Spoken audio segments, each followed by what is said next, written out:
abandi muri aho duherukana kera cyane,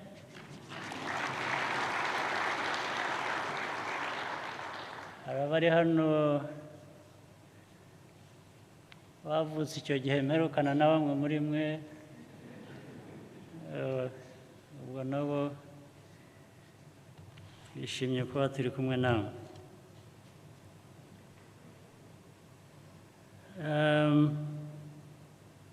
Mu by'ukuri uyu munsi ntabwo nifuje kuba nasoma disikuru, ntabwo ari umunsi wa disikuru, ni umugoroba w'ikiganiro kugira ngo tuganire. Ikiganiro turi bugire ndababwiramo ibintu bike by'ubuzima, by'imibereho abantu bashobora iyo babishatse, buri wese afite ubuzima anyuramo, yashaka akabuvanamo isomo, yaba atabishatse nabwo bikaba byapfa ubusa. Kenshi niko bigenda, ariko ndagira ngo mbanze mpere ku gushimira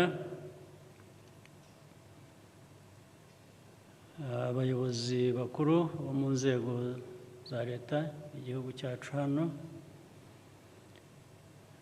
Ndashimira rero n'abagize uyu muryango Unity Club.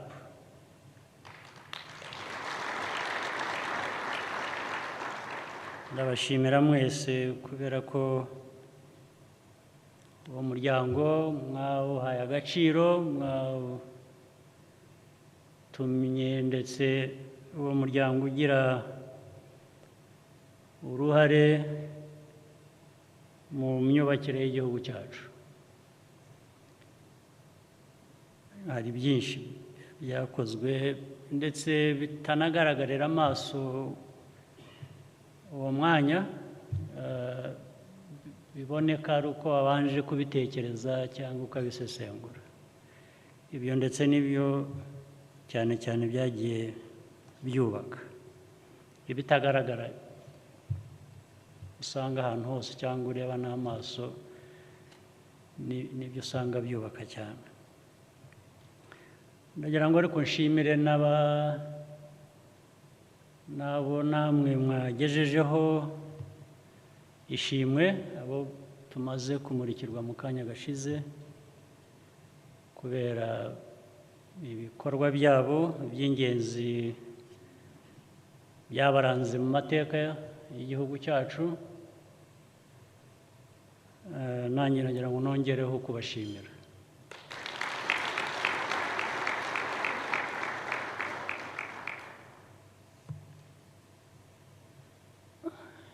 Igituma duteraniye hano cyangwa se icyo nibwira umuryango wa Unity Club wubakiraho, iryo zina ry'umuryango ni ikintu gikomeye gifite agaciro. Umuryango biba bivuze ubundi umuntu yahera ku muntu ku giti cye, ariko umuntu akomoka mu muryango cyangwa agira umuryango. Ni ukuvuga rero ngo umuryango urubaka, umuryango urarera, umuryango urakura. Ibyo byose bikavamo umuryango munini utari wa wundi mutoya w'abantu bake, babiri, batatu, ukaba igihugu nacyo ushatse wakireba nk'umuryango. Society ni imiryango ihura ikaba umuryango mugari. Byose rero bifite uko bihererekanya ikibiranga. Hari ikiranga umuntu, ikiranga umuryango, hari ikiranga igihugu. Bifitanye isano. Umuryango wa Unity Club rero ni umuryango uranga igihugu, umuryango wakuze uvuye ku muntu umwe, ntabwo bikiri umuntu umwe, ntabwo bikiri umuryango w'umuntu umwe, ni umuryango w'abanyagihugu, cyane cyane mu buryo bw'imitekerereze, mu buryo bw'imyumvire, mu by'imibereho, bitanga icyerekezo ndetse kiyobora byinshi mu gihugu cyacu. Ni nacyo cyatumye mbiheraho kubishimira abagize icyo gitekerezo, abagikomeje. Tukaba tumaze imyaka itari mike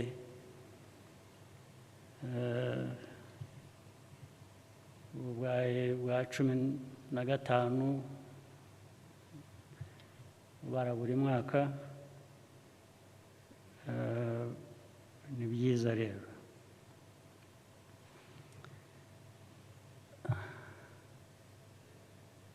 Mu buzima bw'igihugu, mu muryango w'igihugu, mu buryo buhambaye buteye imbere, niho abantu bajya muri politiki, bikaba demokarasi, bikaba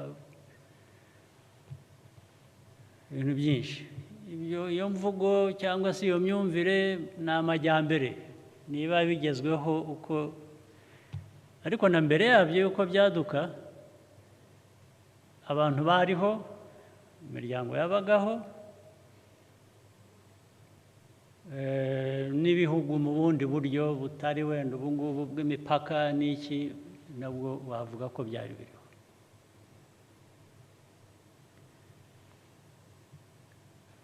Muri ibyo by'aho tugeze muri iki gihe, ni byiza, bifite icyo byongeraho mu buzima, byongera ku buzima bw'abantu,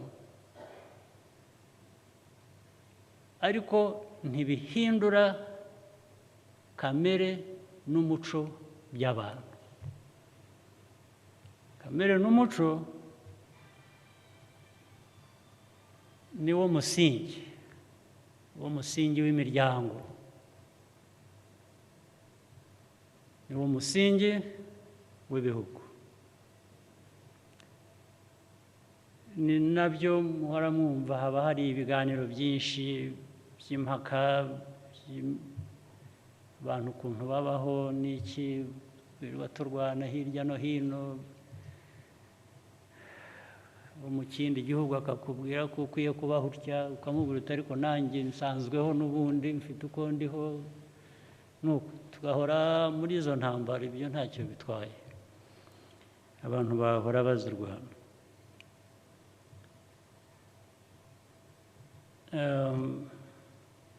Ku Rwanda rero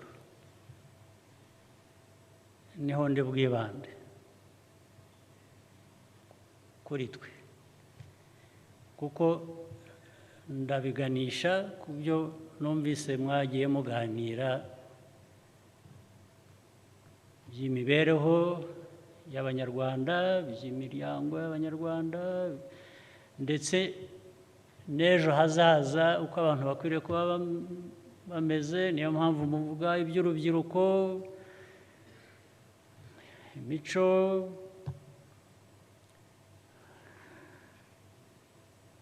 uko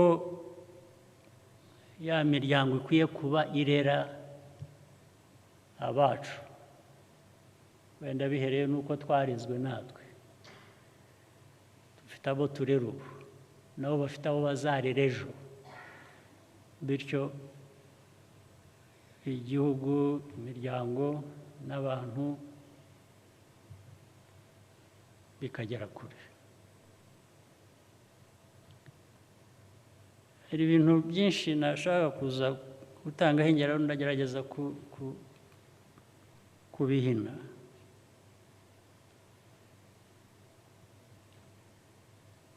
Buri muntu wese uri hano n'abatari hano ndetse, buri muntu afite icyo yavuga kijyanye n'ubuzima bwe.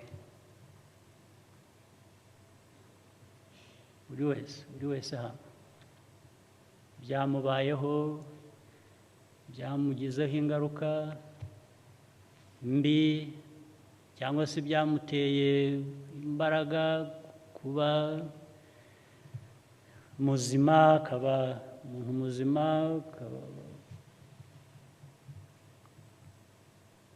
ari naho n'imiryango yahera ikaba mizima, ndetse n'igihugu ndetse kikaba cyaba kizima.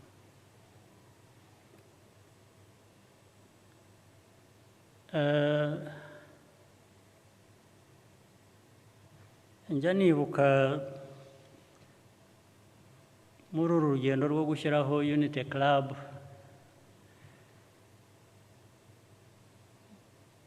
rwari rufite aho rwatangiriye. U Rwanda rwacu rufite amateka arimo ibyiciro byinshi. Hari ibyo nzi, hari ibyo ntumva neza byabayeho mbere yanjye, hari byabayeho ndi umwana, hari byabayeho nkuze, hari biriho n'ubu ngubu.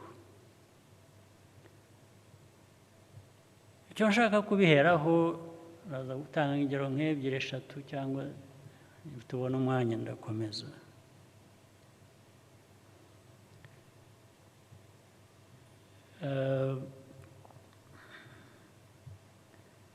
Reka mbanze mpere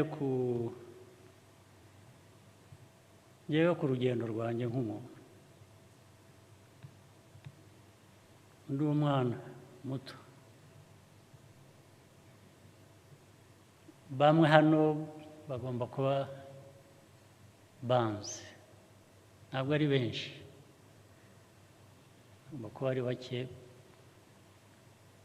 bari mu myaka nk'iyanjye bashobora kumenya ibyo ngibyo.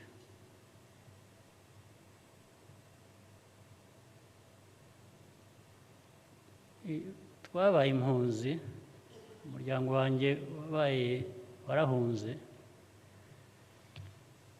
mfite imyaka 4 aho ngaho.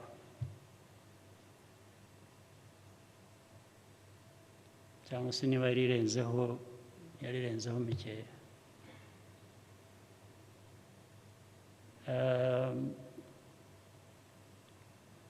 Duhunga uko abantu bose bahunga. Iyo abantu bahunga nta nubwo babanza ngo bajye inama. Umwe afata inzira y'undi agafata iyindi, wenda bagira amahirwe bakazagera aho bahurira. Data we yanyuze i Burundi,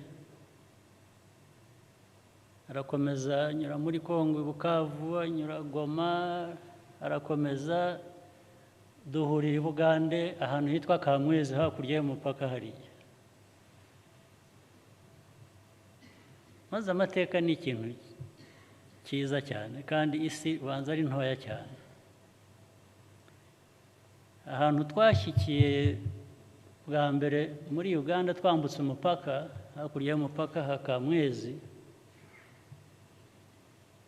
ni iwabo w'umuntu wahoze ari Chief Justice hano mu Rwanda,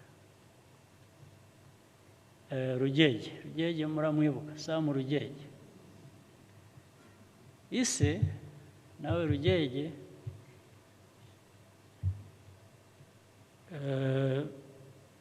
twambutse umupaka twakodesheje inzu ye ntabwo nanjye nishyizemo ngo twarakodesheje ntabwo nari mpari gusa ariko bakodesheje ntabwo mbarwamo niho twabaye igihe mbere y'uko tujyanwa mu kampu murankore ahantu za isingiro bitaga nshungerezi niho twabanje tuvuye aho nyuma yaho tujya toro naho hirya gato icyo nshaka kuvuga ubwo ibindi ndagenda mbisimbuka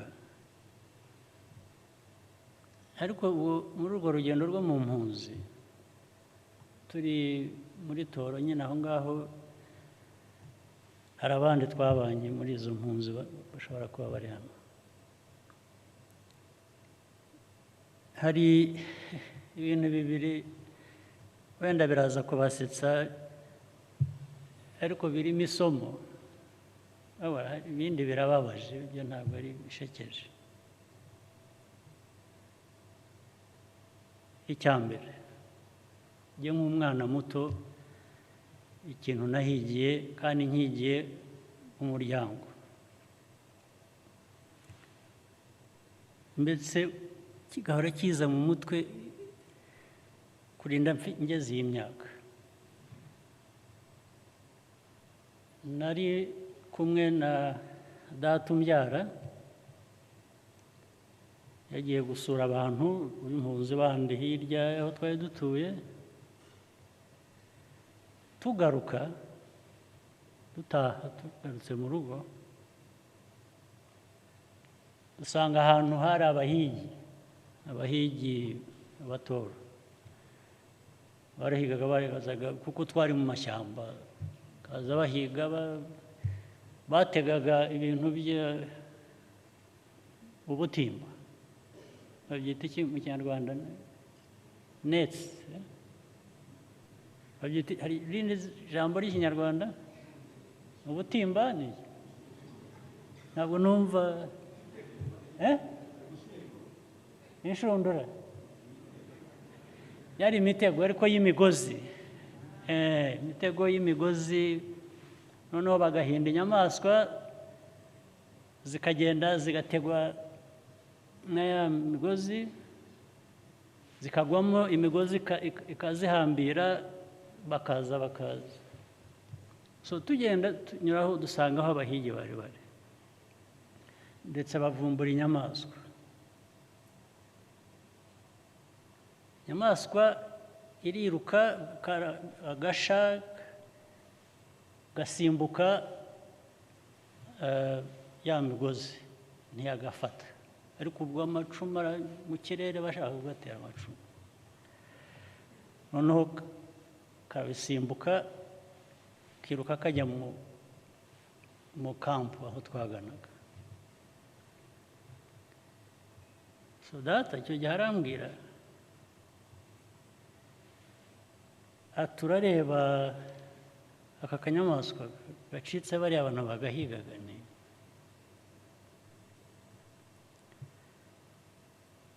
ati buriya ati ntuzi ko dufite ibibazo mu mpunzi hano tutagira n'ibyo kurya ati buriya tugeze mu rugo tugasanga kinjiye mu nzu kahungiye mu nzu yacu atuzi ko nta burenganzira dufite bwo kugafata ngo tukabage tukarye kubera ko dushonze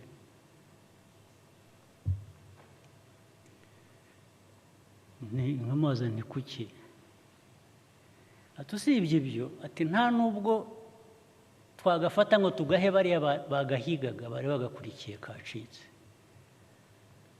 ati icyo dukwiriye gukora icyo twakora ni ukukareka kagenda kakazaba kagwa ku bandi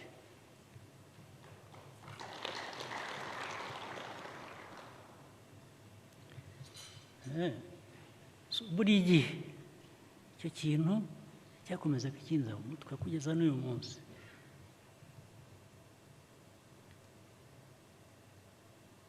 Kuko cyari gifite uburemere buvuga ati ntabwo si inyamaswa twahize,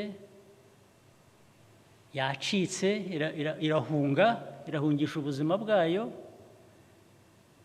igize amahirwe icitse abayihigaga, yinjiye mu rugo. Ntabwo ni ukuvuga ngo twaba dukoze ishyano, uwo mugayo ntitwawukira wo kwica iyo nyamaswa yacitse abayihigaga, reka izagenda igwa ahandi itaguye kuri twebwe. ubwo urumva ni ku nyamaswa, ariko noneho ku bantu byo bigomba kuba bifite uburemere bwinshi burenze.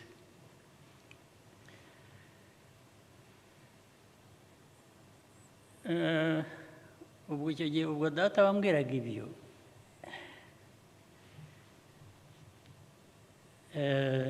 yashaje mfite imyaka mikeya muri 72.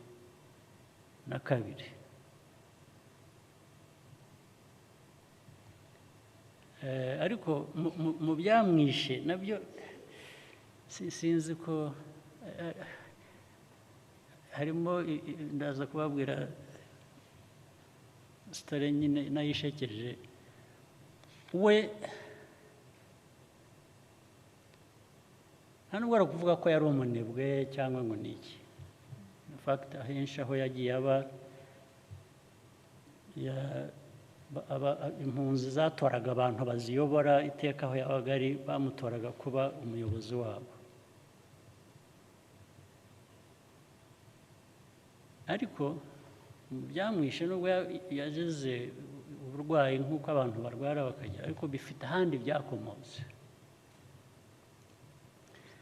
Aho byakomotse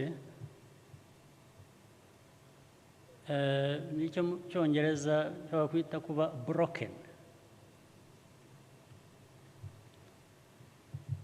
Impamvu ni iyi: hari bamwe babizi hano, mwigize mwumva, muzi ikintu bitaga cyangwa n'ubu ko bacyita, sinzi abagifite ubu, trafipro. murayizi trafipro? mwarayumvise? Burya trafipro ni iya data, niwe wayubatse, niwe wayishinze muri 55. Amateka ni igitangaza, bifite n'ibipapuro byabo by'abantu b'icyo gihe na sinya iriho. Ariko baje kuyimwambura muri aya mateka y'u Rwanda.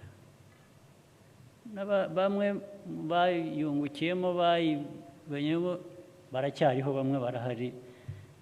Hari n'abo nagerageje kwegera ngo mbabaze n'ayo mateka bakampunga, ahubwo ntibashake kuyambwira. Ariko hari n'abandi bayambwiye. Ariko harimo abantu bamwe mushobora kuba muzi. Ubwo data amaze kuyishinga, yasoshetinze, yashyizemo abantu bitwa, hari umugabo witwa Gaposho, ngira ngo bamwe muramuzi. Se yitwa Mbuguje, akaba Murara ntabanza atakiriho. N'abandi yayishinze, nibo bayishinze, n'amafaranga arahari yayishyizemo,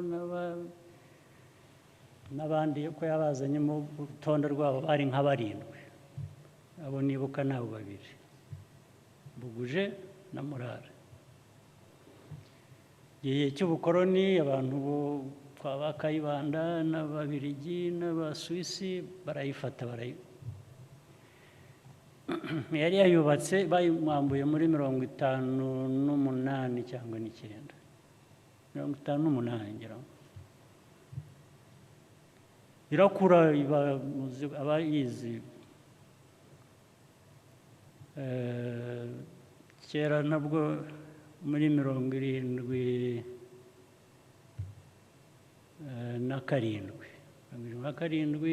78 itangira naje hano mu Rwanda njya mu iduka rimwe rya Trafipro barako aya mateka nayo narayumvise gusa kureba ibirimo usanga baragurishamo ibintu byinshi amakarayi amabesene amasabune ibintu byose ngira ngo byagurishwagamo so kuba yaratwaraga nk'ibyo hanyuma yacuruzaga n'ikawa yacuruzaga ikawa exporting so yari entrepreneur yes by any standard. Now story rero nza kubagereraho ni ubwo turi mu mpunzi and how he was broken yisanze mu buzima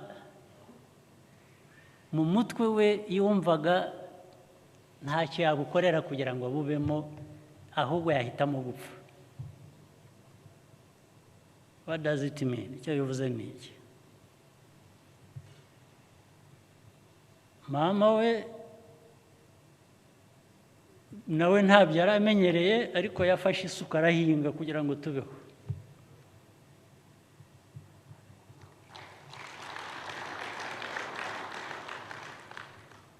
Data biramunanira avuga ati ntabwo nahinga simbizi sinzanabigerageza njyewe kwanza byabaga byabonetse yarabanza akareka twebwe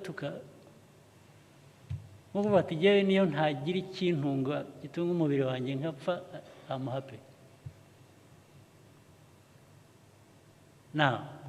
Hakaba hari umuntu twari duturanye w'umusaza abantu bamwe wenda hano baramuzi hari umugabo witwaga n'izina rye ndabwibuka umusaza nawe wari umeze neza bwo mu Rwanda kera nk'ibyo yitwaga Burasa.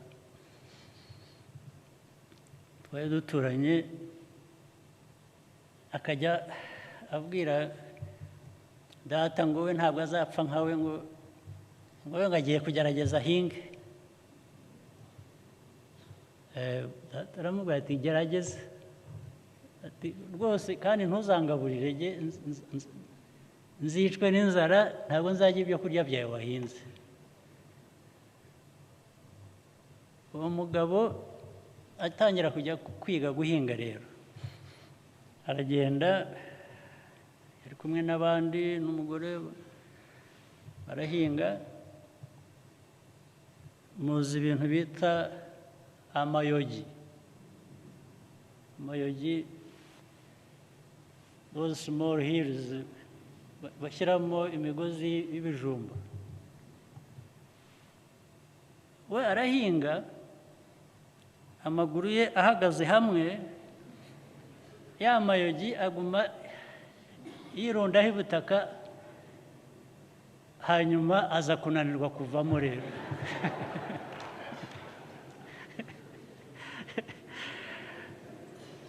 Ariko akakomeza agahinga akabona abandi bo barakomeza baravamo. Ageze aho ahamagara umugore we n'abandi bari kumwe bahinga avuze induru arirahira ngira ngo yarahiga niba ari Kitatire niba ari nde ati avuga izina rya data ati yarambwiye ati none kambayeho ati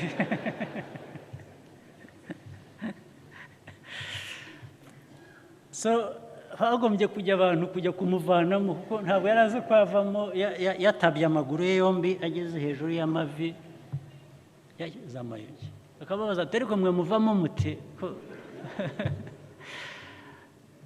so icyo gihe So then my father nibwo yamubwiraga atari ko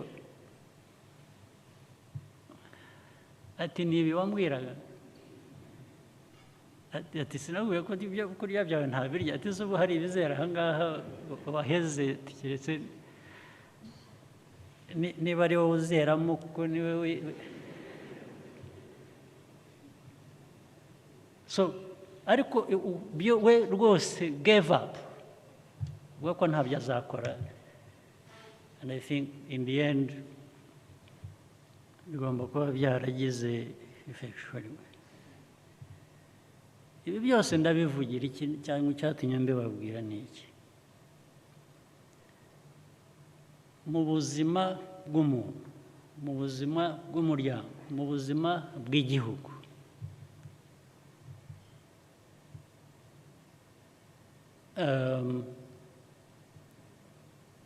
harimo ingorane nyinshi wahitamo guhangana nazo ukora ibishoboka byose n'ibyo utaruzi n'ibyo utigeze n'ibyo wenda bikakugeza ku wundi munsi ku kindi gihe bigatuma ugera ku bindi cyangwa se bishobora no gutuma ukora ibibi bidakwiye wenda niyo byakurengereza iminsi byakurenza iminsi imbere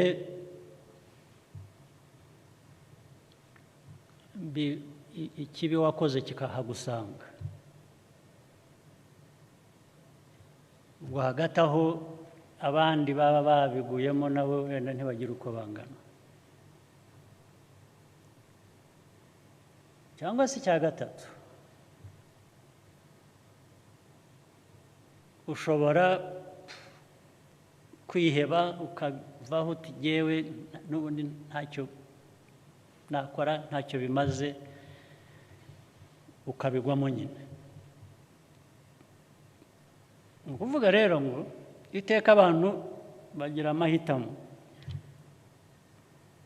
buri gihe buri mwaka buri myaka 3 buri 5 buri 10 buri y'ubuzima bwacu twese tugira ibyo duhura nabyo bikujegezwa bigatuma uvuga utari ko ibi nahangana nabyo nte nabinyuramo nte ndetse bitari ibyo gusa nkigirira akamaro ariko nkaba nakabagirira n'umuryango cyangwa n'abandi ni ubuzima bw'amahitamo iteka ngomba guhitamo nicyo rero iteka kenshi mbwira abantu uburyo bwiza bwo guhitamo ntabwo ari ugutegereza ukubwira ukubaza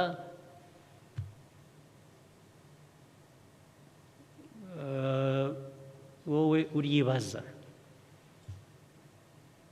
urivugisha you have a conversation with yourself iteka hora upima wipima nk'umuntu waba yipima temperature agapima umuriro we ukuntu umeze cyangwa agapima umutima we ukuntu utera uripima kandi iyo wipima nibwo umenya ukuri iyo ushaka ko abandi bagupima uhora wibwira ko bakubeshya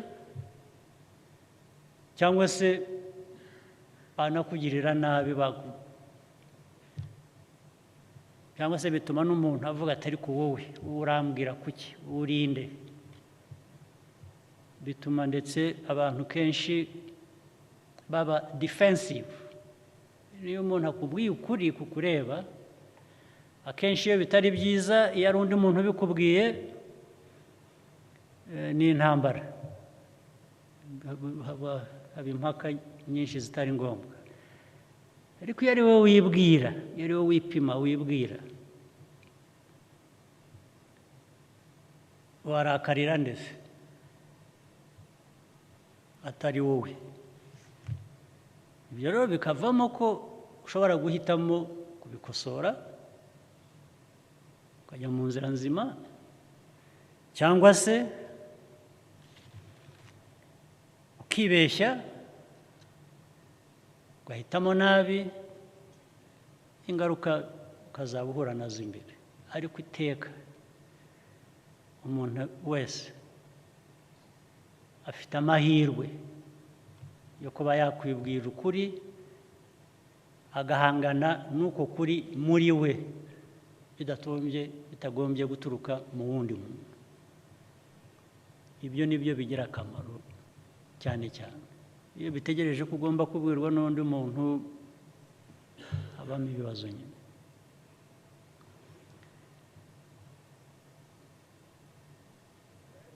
Nibyo rero twagiye duhura nabyo muri iyi nzira ya Unity Club. Ndibuka nanone muri leta, mu gavumenti ya mbere twagize guhera 1994,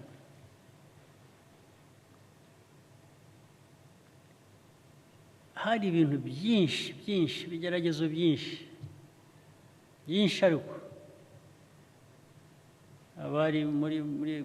abagiye muri guverinoma icyo gihe, sinzi hano bagomba kuba atari benshi cyane,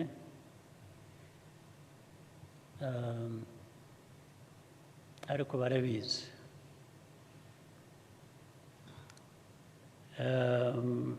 Bikajyamo n'ayo mateka mabi yacu ya kera, bikavanga n'amatwara mashya, twasaga mbese twari nko gukirana, n'indi uri hasi n'indi uri hejuru, tukigaragura mu kabineti, guhera kuri perezida icyo gihe kugera kuri minisitiri uwo ari we wese. Ndibuka rimwe, hari inshuro nyinshi,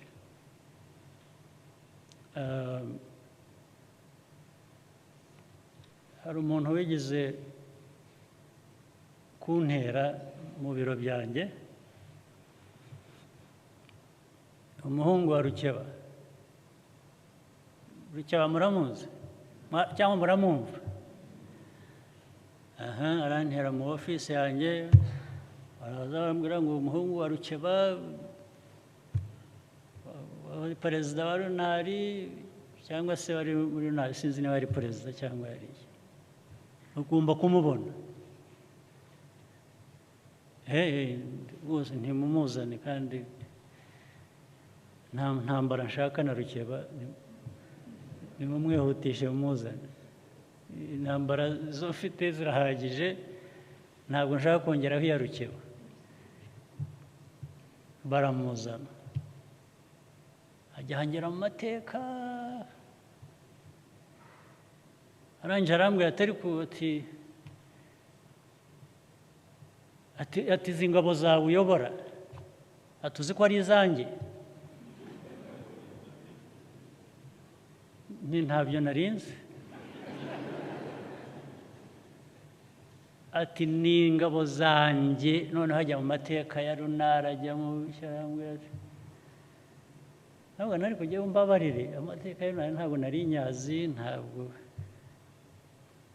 Ati aba bose akambwira abantu bamwe, akambwira ba se babo, abana. Ariko twebwe narizi ko turi Rwandese Patriotic Front. Iyi ikaba ari ame ikomoka. Ati se Rwandese Patriotic Front ituruka he, ikomoka he? Mubwira amateka narinzi ya RPF. Ati abo bose uvuga nitwe. Ariko biba ibintu by'impaka ndende, ntese ntoke, reka nemere ko ari ingabo zawe, tubigire turashaka iki? Ati ndashaka nyine ko runari igomba kubona umwanya wayo kubera ko mwakoresheje ingabo zayo nko kuvuga ati nanjye ndashaka umwanya hano wicaye abisubiramo. Hari n'umugabo wankoreraga icyo gihe wajyaga akora translation yitwaga ni Semaragiti Semaragiti naho ubwo ngo aza kundeba yabanje kuko nakoreraga ahantu hari muri Nyarugenge ngira ngo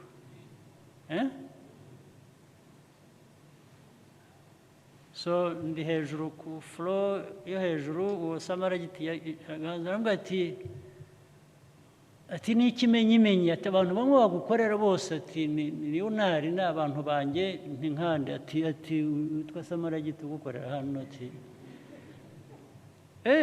rero Samaragiti nawe ni boss wanjye buriya uri boss wanjye Samaragiti ariko ngeze aho ndamubwira reka nkorohereze urashaka iki amaze kumbwira ibyo ngibyo ndamubwira nti rero yewe niteguye kuguha ingabo zawe ukazitwara aho ushaka. Ndamubwira nti banza uhere kuri Samaragiti umutware ugende mujyana aho ushaka hanyuma n'abandi basirikare unyishyuza nabo uzanzanira amazina yabo nabo mbaguha wajyana. Hari ikindi unshakaho? Ni nko kumbwira ati rega nawe ugomba kunyoboka. Ubwo byari intangiriro haza kuba ibindi birushijeho hanyuma. Ubwo mu nama mu cabinet abantu baza bagambanye sinabimenya n'iki ariko ninde wari uri mu cabinet icyo gihe waba ari hano cabinet ya mbere wari urimo na Karemera ngira ngo Karemera ari hano cyangwa ntawe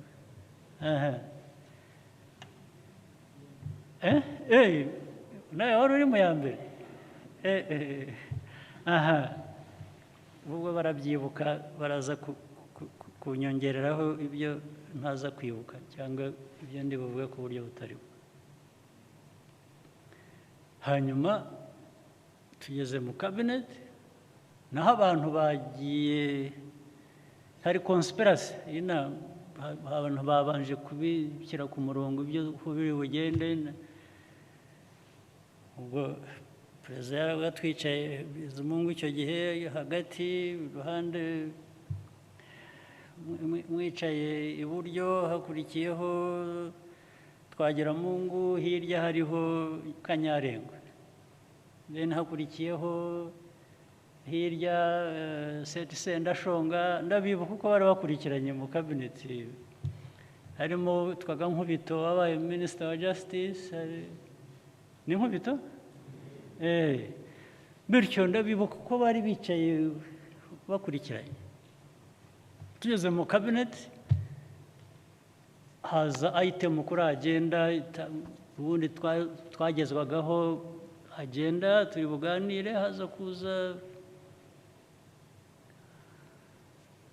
ko hari dosiye izanwa na Minister wa Interior Sendashonga. Dosiye iza kuba iya Rukeba na Runari.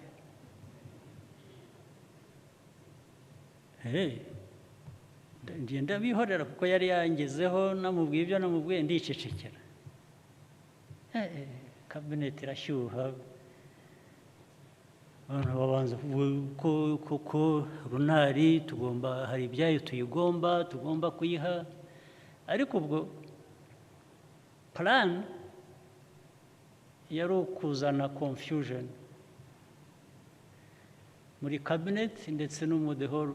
Ubwo harimo abantu bavuga ariko RPF tuzayikira ariko buri gishobora kubisenya nuko twayishyiramo amacakubiri tugateranya abantu ubwo niyo yari plan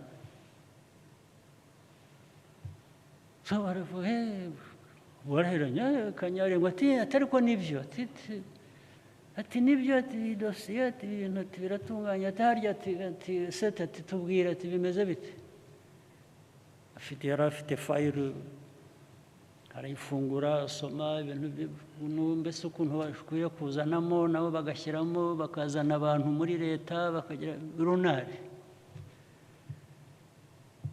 Kanyarengwa aramwakira Twagiramungu aramwakira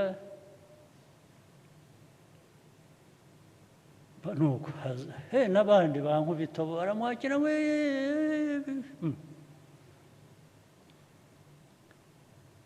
hanyuma hari abahanyanyaje bagerageza kugira ibyo bavuga barakubitwa kweri ngira ngo hari ibihozagara leta sinzi ibyavuze baramwakira barakubita batereka ceceka hakurikiraho Karemera barahonda sinzi abandi bagize vuba batari ko ibi bintu muzanye iki gihe batereka ariko ubwo Bizimungu arashecetse perezida byatinze mbaza perezida ariko perezida uravuga iki intambara ziri hano mu kabineti abantu bahererekanya wowe urabitekereza ute ati nanjye nuko mbibona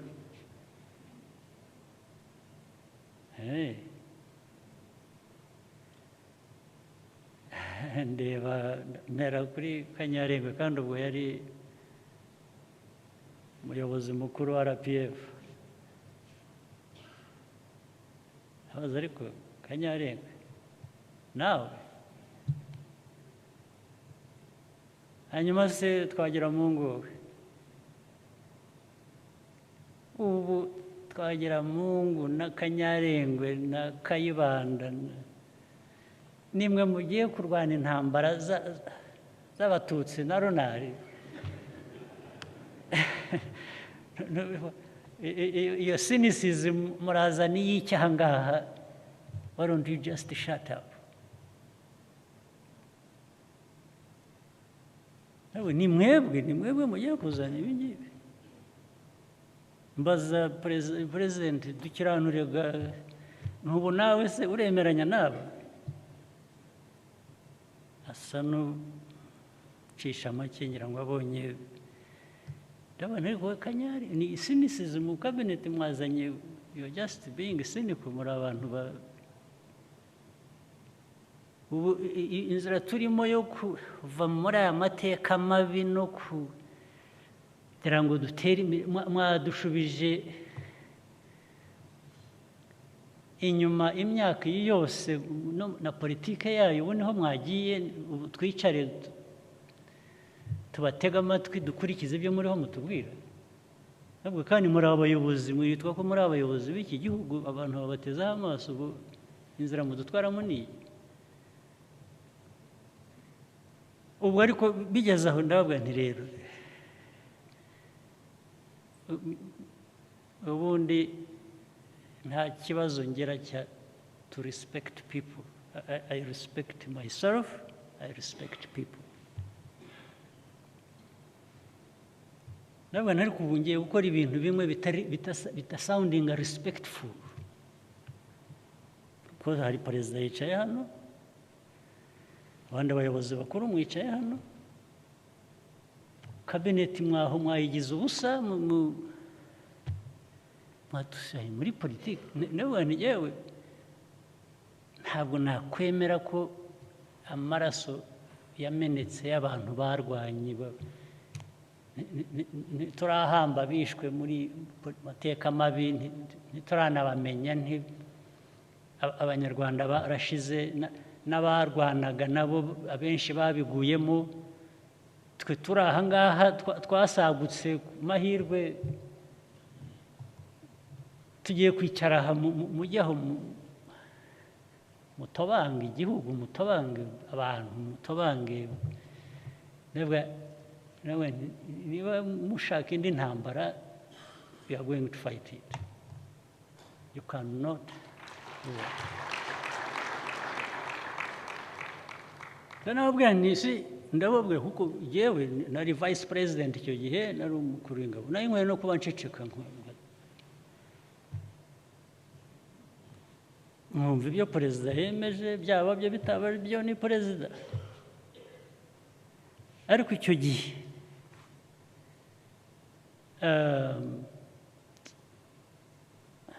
kubera investment of flesh and blood, and I cannot, icyo gihe ntabwo hari abantu baba shy bagira bate. When it comes to certain things, there is no being shy. Nta soni ngo birangiriraho. So ndababwira forget about it. Ariko urabona icyo navugaga ko cyo kugeraho sounding uba nkaho utubaha abantu cyangwa n'abakuru bakurenze.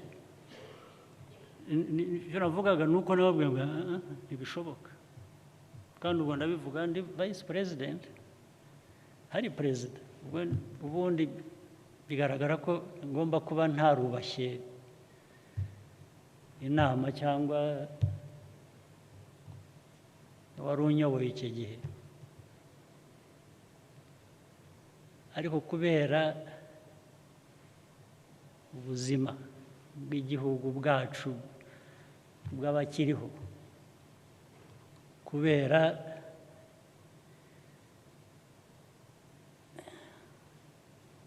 ikibi cyagombaga guhinduka, aho ngaho nta kundi byagombaga kugenda. Na nyuma yaho bindi byinshi nabwo niba bibuka, ubwo maze iminsi ndara amajoro ngenda igihugu cyose, nza kuva Karongi Kibuye muri 1996, 1995 ubwo twagiraga inama hariya muri ya nzu ya kera bayitaga iyihe,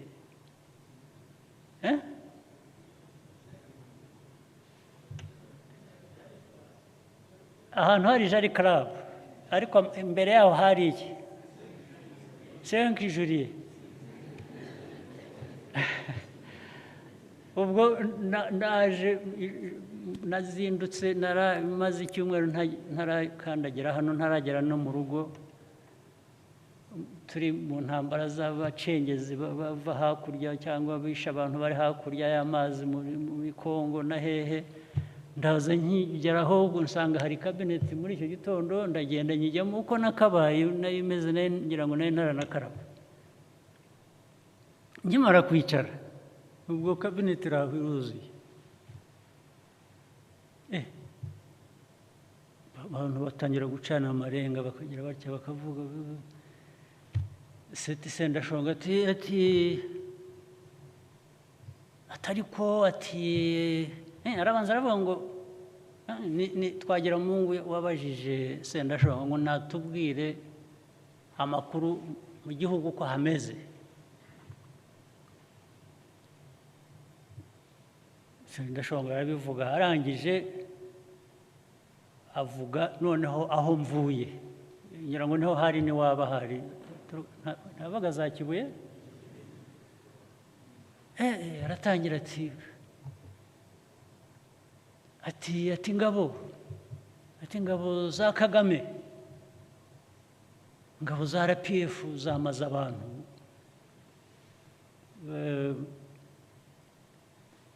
za Kibuye.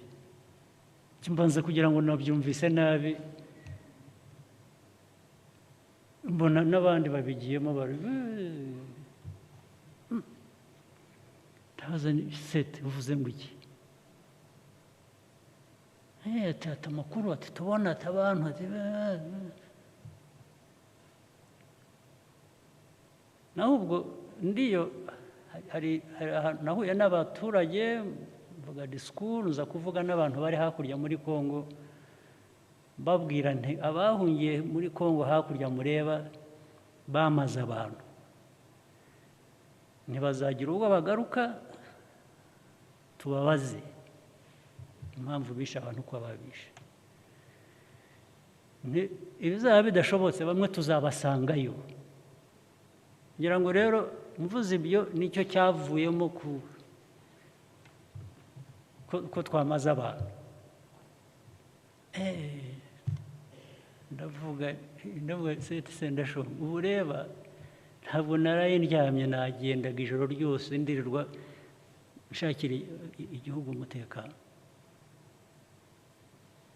ubu wampinduye umwicanyi nijye mwicanyi mwavuze abicanyi bugiye wampinduye umwicanyi murabyibuka yamuremye wari urimo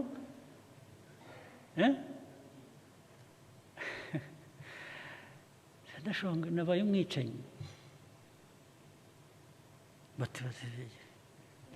subiramo nka gatatu ariko ni byiza rimwe na rimwe kwigarura burya uzi icyanje mu mutwe ariko mwari mugiye kubigwamo mwese kandi mutabizi naratekereje abo bantu nze bose mbahambire mpere kuri aba ngaba ngende mbashyire ndakubwiza ukuri byanje mu mutwe mbonye bitari byiza bitashoboka mva mu kabineti ndigendera mvamo ngenda n'amaguru n'imodoka zanjye zisigaho ndataha ngo mbanze numve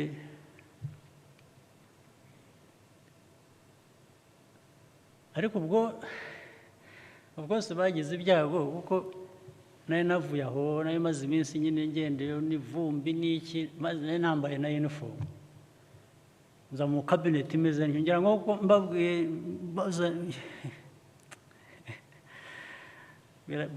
nabajije nk'inshuro eshanu seti mbwira ndi umwicanyi wo kurandeba ugasanga igihe iwanyu maze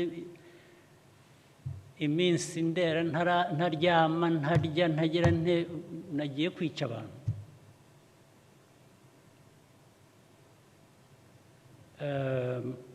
ubwo ni amateka ndagira ngo mbereke aho twagiye tuva n'ukuntu abantu bashobora guhitamo buri gihe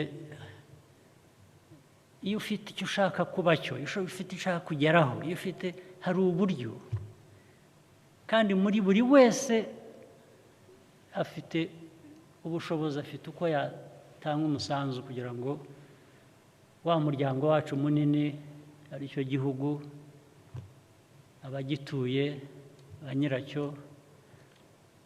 bashobore kubaho neza naho ibindi by'amagambo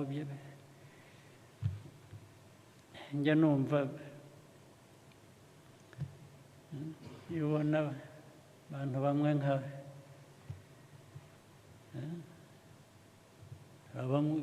ariko ni byiza kureka aho tugeze icyo gihe wavuga utari ko bashobora kugira bityo bintu ariko ubu aho tugeze nta cyatera umuntu uwo ari we wese ubwoba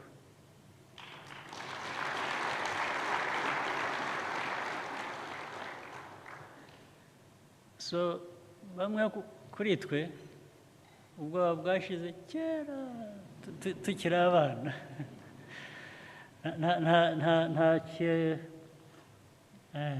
niyo mpamvu tubwirana n'abo bose mujya mubona bigira ibitangaza ntawe nzasanga ahandi ariko uwansanga hano twahabana ku bwacu noti kubwe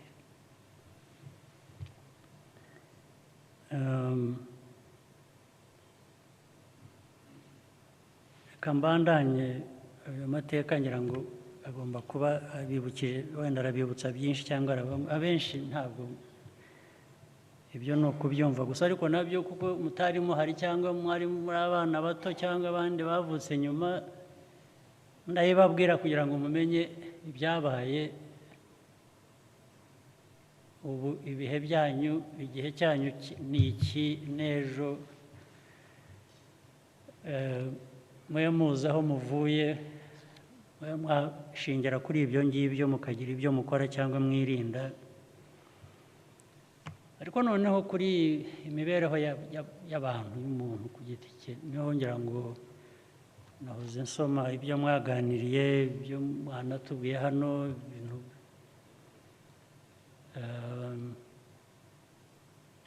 by'abana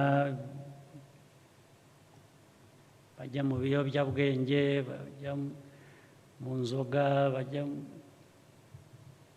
ibintu byinshi bimwe birimo na criminality birimo gukora ibyaha bimwe biremereye bituma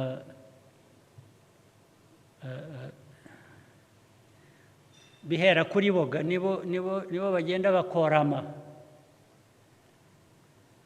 ariko noneho iyo boramye n'igihugu nacyo kibuko ntabwo dushaka rero ko hagira ugira ibyago nk'ibyo noneho ngo anabizane no ku gihugu nacyo kigira ibyago nk'ibyo ibyo rero ni uburere umuco indangagaciro buri muntu ku giti cye agomba kugira icyo abikoraho agomba kwishakishamo uburyo n'ubushobozi buri muntu wese afite iyo nshingano kandi kuri buri wese afite ubwo bushobozi hanyuma tugashaka uko dushyize hamwe bivamo ubushobozi bw'igihugu bwo guhangana n'ibibazo bihari byaba ibyacu twihariye cyangwa se byaba ibituruka hanze bidusanga hano iwacu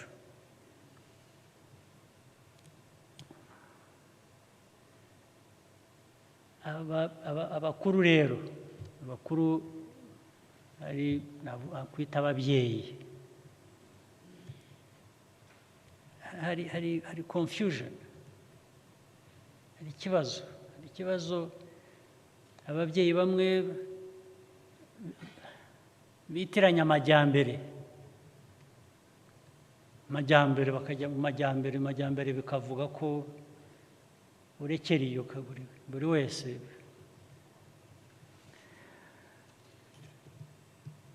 akaba ari mu mico ari mu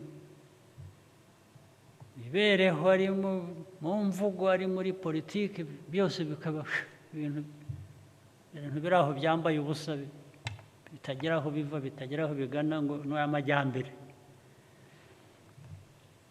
ibyo ni ukubeshya ni ukwibeshya umuco uburere mu miryango yacu hari byinshi duhura nabyo tubona hari ibyo dukwiye kuba twiga muri twe tubona bitameze neza tugomba kuba twagarura mu buryo hari ibyo tubona hanze ibyo hanze ntabwo twajya kubikosora twe nta n'impamvu nta nubwo bitureba ariko ahubwo uba ushaka kubyirinda ngo bitakugiraho ingaruka kugira ngo ibibi ubikumire ibyiza ubyige ubizane byongere ku byawe byiza ugere kure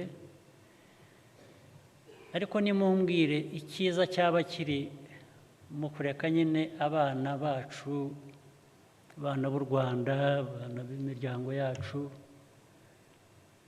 icya mbere ntabwo uzategereza ngo undi muntu ave hanze aze kubwire cyangwa kubwirira umwana ngo imyifatire yawe ikwiriye kuba iyi ngiyi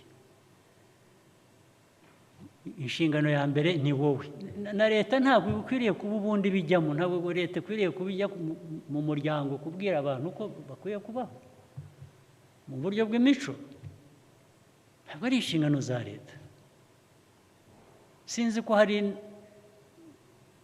n'uwabikubwira arabikubwira gusa ariko there is no such thing like an enforcement izaba mu kuza guhata umuryango uko ukwiriye kubaho ibyo biva hanze ari uko byarenze umuryango byagize ingaruka ku bandi aho niho haza inzego za leta zikavuga ngo ariko tonde kuko ntabwo ibibi byawe byajya kugira ingaruka ku bandi niba ari ibibi bimwe binyuranyije n'amategeko cyangwa ikindi umuntu niyo waba utabikunze ariko iyo ugiye kubijyana ku bandi icyo gihe habaho umuntu ukwibutsa akabwira ngo sigaho bigumane iwawe wibitwara ahandi rero ibintu bya imico iri aho hari ababigira hari abo binabereye hari abo ibyo ntabwo bitureba turebe imiryango yacu mbere na mbere turebe igihugu cyacu ibindi twabana twakumvikana twaganira twajya impaka ariko ntacyo twabikorera ariko iwacu dushobora kugira icyo tubikorera duhereye ku muryango duhereye no ku gihugu indangagaciro zivugwa buri gihe uburyo bw'amategeko nayo agerwaho kubera ko abantu baba bahisemo ibishobora kutuyobora bityo naho kuvuga ngo byaba ari bizima umwana w'imyaka 15 ugasanga ari mu nzoga ari mu biyobyabwenge ari kavuga ngo ni amajyambere ntabwo ari amajyambere ni ukubura kirera gusa aba yabuze kirera cy'umuryango we akomokamo cyangwa aba yabuze kirera cy'indi miryango cyangwa yabuze kirera cy'umuryango mugari w'igihugu cyacu nabwo twe ntiturema abantu byaba umuryango byaba igihugu byaba abayobozi nturema abantu ariko tugerageza gukora ibishoboka by'abantu bashobora gukora nta nubwo tuzaca n'ibyo twita imico mibi ntabwo tuzabica burundu ariko nibura uragabanya kugira ngo igihugu cyo gushyirwa hasi uragabanya ugerageza kugabanya abavuga corruption za ruswa ikimenyane ibyo ni bibi ariko mu bantu muri society ntabwo bica ngo bicike burundu ariko uragabanya mbese ugatuma abantu batekereza ngo ariko ibi ni kirazira ntabwo ari ibintu byiza ukagira abantu benshi nibura babyumva batyo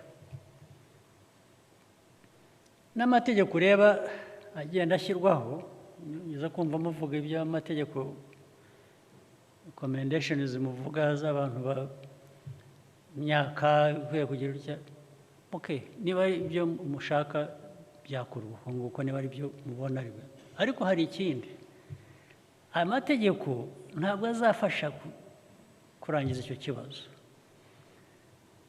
hari uburyo bubiri bufasha uburyo bwa mbere ni inyigisho guhera ku bantu aho bari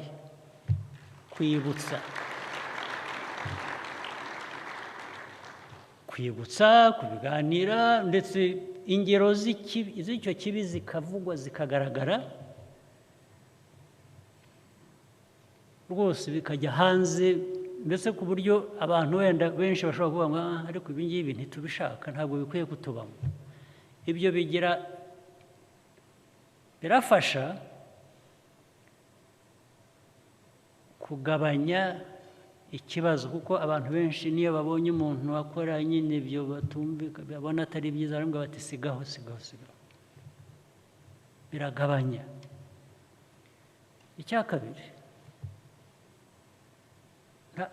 Icya kabiri birajyana, ariko ntabwo ari amategeko gusa. Hari ubwo abantu bashyiraho amategeko bakibwira ngo ubwo bashyizeho amategeko ikibazo cyarangiye. Oya,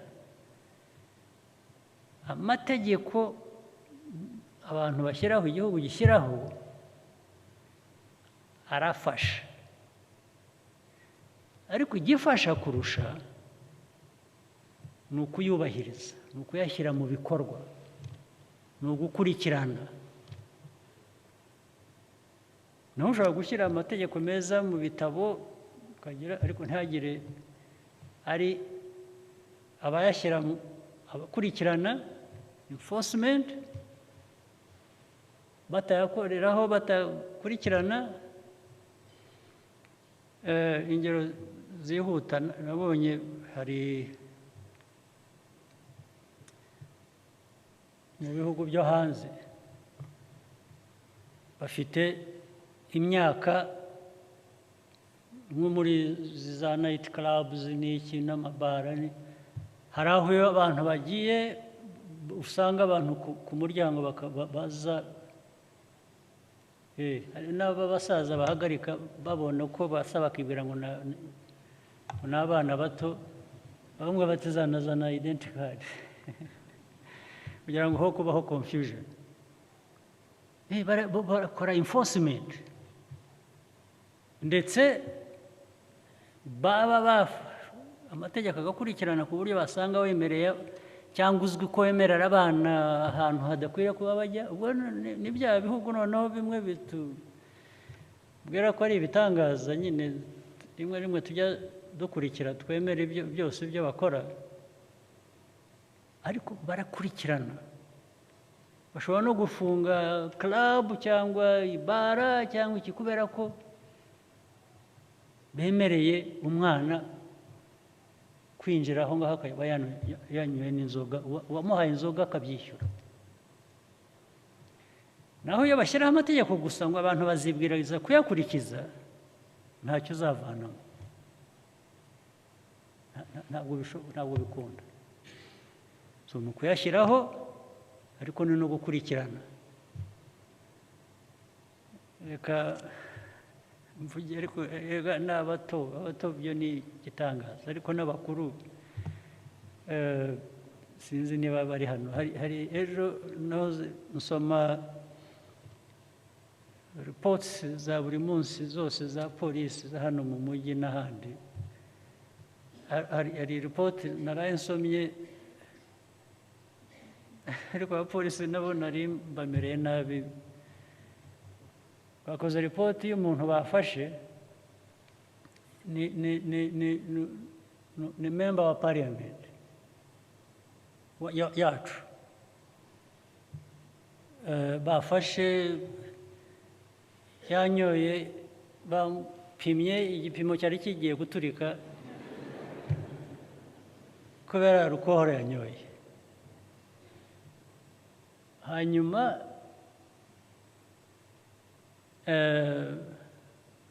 baza no gusanga muri rekodi zabo ibyo bibaye ngo bamufashe nk'inshuro 5, ubu bwari ubwa 6. Ibi ngibi babona imodoka mu nzira igenda ikubita hirya ikubita hino, amahirwe agira ngira ngo ntabwo arica umuntu, ariko niyo maherezo, either azica cyangwa azica umuntu wundi. So hanyuma noneho ikibazo nagize, abapolisi ubwo muri izo report barabitanga gusa, kanaka baramuvuga amazina sinirwa musubiramo, ubwo muzabimenya ngo bavuga ko bamufashe mu bipimo birenze hejuru y'ibisanzwe. Banza atari yazinyoye gusa yari yaguyemo. Hanyuma baravuga ngo ariko ngo members ba parliament ngo bafite immunity, ngo ubwo bamuretse aragendaga. Mbibonye mpamagara chief wa police, ari hano mbese muba mutumira, murabatumira? Aha. Ndamutelefona, we chief wa police, umuntu ufite immunity ufatwa inshuro 5 6 umunsi se yishe umuntu, nabwo ni immunity? Ubu azica umuntu, azagonga umuntu amwice, bibe immunity? Namwe mugomba kuba hari ukuntu mwakoze interpretation ya immunity nabi. Chief of Justice, I mean Minister of Justice, immunity bivuze iki? Nta budahangarwa? Niyo wasinze ntuhangarwa? Niyo waba wishe umuntu wasinze ntuhangarwa? Urahangarwa nawe. Dufashe numve, kuko from a logical point of view niho nabarije ikibazo. Nabaje bafite ubudahangarwa, okay, bivuze iki? Biva he bigarukira he?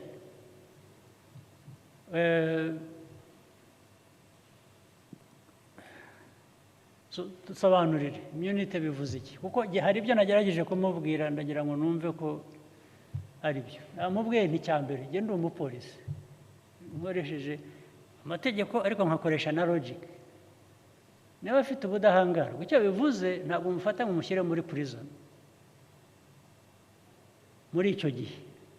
Ariko ni cyambere, niba bibaye inshuro 5 6 nabanza nkamwambura license, right? Ndakubwira ibyo navuze, ntabwo ndi umunyamategeko, njye nakoresheje some sense, some logic. Rwose nkamuvanaho ko ndabanza mbwire abayoboye parliament, mbwire ngo uyu muntu record ye iraza gutera ibibazo, iraza kwica abantu. Icya kabiri, muri traffic regulations nakuvanaho license ntarebye uriwe, kuko you are not fit to drive, right? Icya gatatu, nabwira parliament, nabwira mwipronouncing kuri uyu muntu n'ibyo akora. Ntabwo twakwemera ko yaba a danger to society kuri ubu buryo. So nasanze rero byose ntacyo bakoze, bo baretse aragenda. Ndababwira sasa mwebwe nimwe muri bujye mu mwanya we nimutareba neza. Tubwire ubudahangarwa nk'ubwo babu exercising bate? Your Excellency, sinzi icyo nakongeraho ko wabisobanuye nk'uko amategeko niyo interpretation. Nongeyeho fine, umuca fine, penalty, ubanza hari amafaranga. Afite na immunity y'amafaranga kutishyura? Oya. So nagira ngo rero menye aho ubwo budahangarwa buhera naho bugarukira. Yes, iyo umuciye fine akabyanga, ubwo bigomba kujya muri court, ubwo ngubwo akajya kubiburanira, ubwo ngubwo nicyo biba bisobanuye. Oh, by the way, hari ni byinshi byaraye bibaye, nuko nyine amategeko aradufasha tukitonda. Babanje kumubaza n'uwo ari we, yanga kubabwira pe, abaye intambara yanga kubabwira. Mbaza polisi, none se icyo gihe nta immunity afite? Kuko ntabwo ndamenye uwo ari we. Icyo gihe nakuzirika rwose nkagushyira Yes. Hanyuma wamara kugeramo wamara gusinduka ukibwira ko ugomba kumbwira uwo uri we, okay, oh, amusore sa.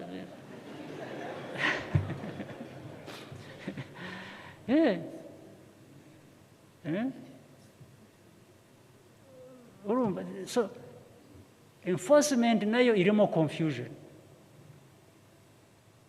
Niba utambwiye uri we, ndagupfa gasoni k'ikisi. Actually niyo naba nkuzi ariko wanze kunyibwira, I would pretend ko ntakuzi. Nkabanza nkagera aho nkugeze ukabanza ukumva cyangwa zikabanza zikagushiramo. So ubwo in my policing world yagenda gute? Your Excellency, wabisobanuye, ubanza ugakiza iyo danger y'umuntu wanyoye akarenza urugero ko ntabwo wamwemera ko akomeza kubera ngo afite ubudahangarwa, ukanamubwira politely akava mu modoka kugira ngo adakomeza ataza guteza ibindi bibazo nk'ibyo mwavuze byo kwica abantu. Hanyuma biba byarabaye kenshi byari byose, hari process yo kumuvanaho ubwo budahangarwa ukayikurikiza. Iyo parliament ibyanze ubwo nayo bifite ibibazo, niyo umuntu amaze gufatwa gatanu bakaba bumva batamuvanaho ubudahangarwa kugira ngo akurikiranwe mu nkiko. So uko wari wabikemuye niko amategeko abikora. Yes, police chief ngo namubwiye ubwo ikibazo kindi rero ni iki cyane. Ubwo police yananiwe gukora ibyo yagiye gukora, ubwo bagiye gukora ibyo nababwiye. By the way, niyo byaba atari byo nakoresheje gusa, baragenda bakora ibyo, byaba biri byo byaba bitari byo, barane bati ni perezida wadutumye. Kandi bakwiye kuba bakora akazi kabo, bakwiye kuba banakumva bazi icyo bakora icyo ari cyo. Urumva rero ibi bintu imwicare, urumva ibi bintu biri aho ubwo n'umwana yabona iyo confusion nawe ayinyuramo nta. Ariko as a society, nka unity club, nk'ababyeyi, nk'abamiryango, kuki tutagerageza koroshya ubukana bw'ibi byaha cyangwa imico mibi cyangwa iki, tugashaka uko tubigabanya, tukaba sinzi niba hari abandi tuzi bameze neza muri ubwo buryo dushaka kwigana cyangwa dushaka gukurikira, ntabwo mbizi.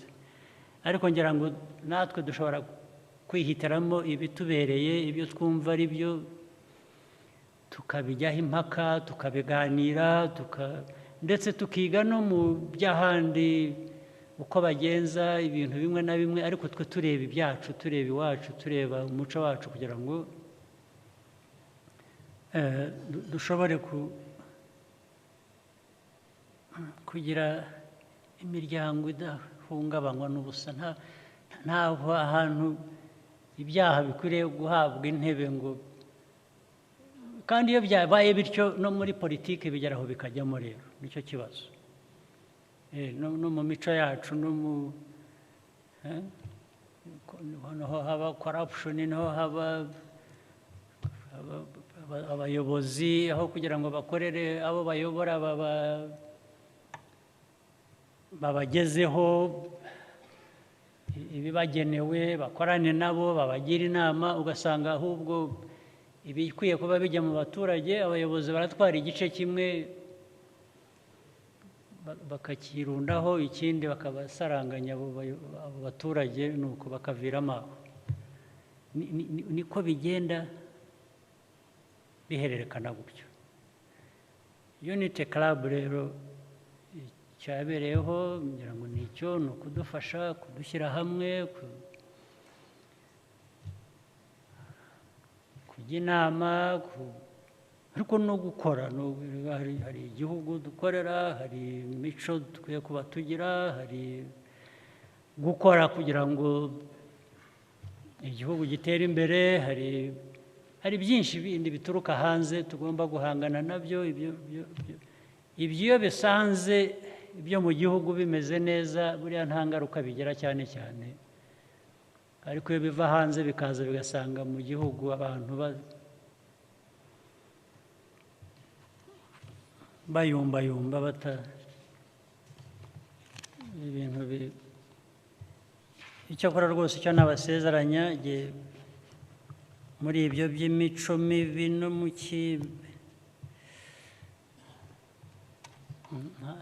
ntabwo numvikana nabyo, ntabwo dukwiriye kumvikana nabyo. Nta n'abantu bakwiriye kurengana, kandi twese dukwiriye kubigiramo amahirwe angana. Dukwiriye ntabwo ari ibya bamwe ngo si iby'abandi, ntabwo ari byo. Niyo mico numva ya politike, n'icyo abantu batangiye ubuzima bwabo, n'icyo ariko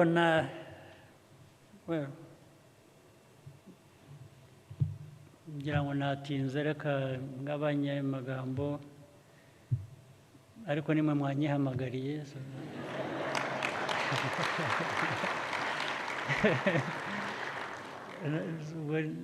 Nyine nagomba kuza nkatwara umwanya wanyu.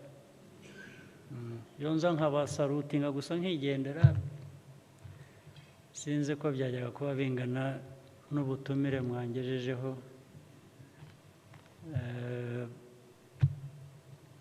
Dukomeze rero umuryango wacu wa Unity Club, dukomeze imiryango yacu, imico yacu, abana bacu tugerageze kubarera uko bikwiye, amategeko akoreshwe uko akwiye, adufasha gushyiramo inzira twahisemo kugira ngo ariyo dukomeza kugendamo. Ibindi sinzi niba nzabona umwanya wo kongera kuganira namwe. Nagira ngo turagenda dusoza umwaka, nagira ngo mbifurize ibyiza byose mu gusoza umwaka tugiye kurangiza. Kera twayaga duhura tukaburudika, n'ubu nibishoboka wenda twabikora.